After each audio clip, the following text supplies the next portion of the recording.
Уважаемые соотечественники, уважаемые граждане нашей страны, это тяжелое для нашей страны время, когда мы все находимся в изоляции,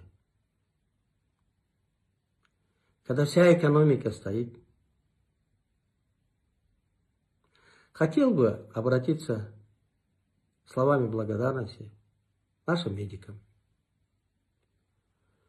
поблагодарить за то, что они у нас есть, поблагодарить за то, что сегодня они находятся в авангарде, поблагодарить за то, что сегодня они у нас на передовой, несмотря на тяжелые условия.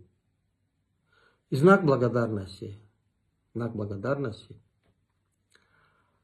я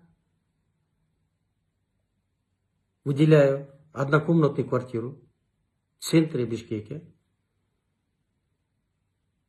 с ремонтом в абсолютно новом доме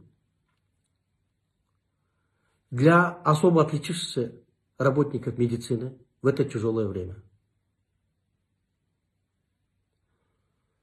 И хотел бы обратиться к нашим строителям,